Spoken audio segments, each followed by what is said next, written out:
Chapter 1, Mishnah 6. A divorce does not take effect until the wife acquires the get.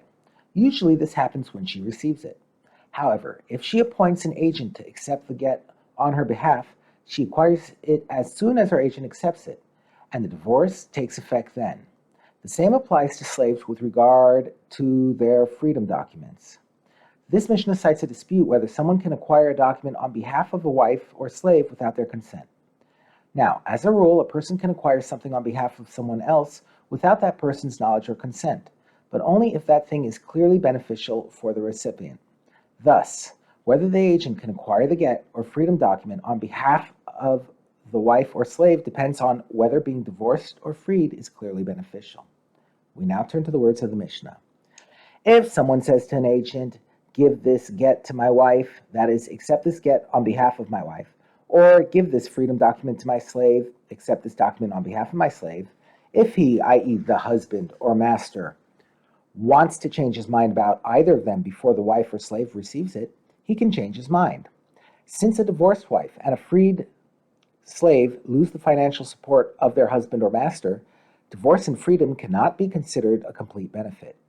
Therefore, the agent cannot acquire the document for the wife or slave, and the divorce or emancipation cannot take effect until they personally receive the document. Until then, the husband or master can change his mind. These are the words of Rebbe Meir. The sages disagree. But the sages say, this is true for a woman's get, but not for a slave's freedom document, because one can benefit a person even when he is not present to agree to accept that benefit. But one cannot disadvantage a person except when he is present to agree to accept the disadvantage.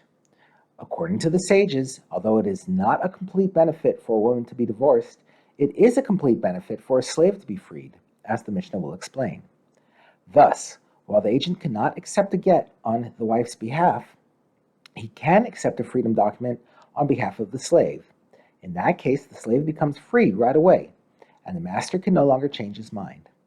The Mishnah explains why, in the sage's opinion, it is considered a complete benefit for a slave to be freed, but not for a woman to be divorced. Even though a slave loses his master's support by becoming free, if a master chooses not to support his slave, he has the right to do so. Since the master can stop supporting the slave at any time, even without freeing him, losing support is not considered a real disadvantage. However, a woman loses by getting divorced, because if a husband chooses not to support his wife, he does not have the right to withhold her support, but is required to feed her. Thus, getting divorced is a disadvantage for her, since she will lose her husband's support. Rebbe Meir, who ruled that a slave's freedom is not a benefit, argues in favor of his ruling. Rebbe Meir said to the sages, "Surely you must agree that if he is the slave of a Kohen, his freedom contains a disadvantage, because the Kohen disqualifies his slave from eating terumah by freeing him, just as he disqualifies his wife from eating terumah by divorcing her. Since his freedom costs the slave the privilege of eating terumah, it is not completely beneficial for him." The sages respond. The sages told Rebbe Meir, "The slave is able to eat terumah only because he is the Kohen's property. The Kohen could sell him to a non-Kohen, and he would lose the right to eat terumah, although he would remain a slave. Since he could lose this right at any time, its loss is not considered a real disadvantage." The Mishnah cites another law in which Gittin and freedom documents are different from other matters. Here, a man told a group of people to bring a get to his wife or a freedom document to his slave, but did not intend for any of them to acquire it on behalf of the wife or slave. If someone says to a group of people, "Give this get to my wife," or "Give this freedom document to my slave," and he dies before they receive the documents, the agents should not give the get or freedom document after his death, because the wife and slave lost their bond with him automatically as soon as he died.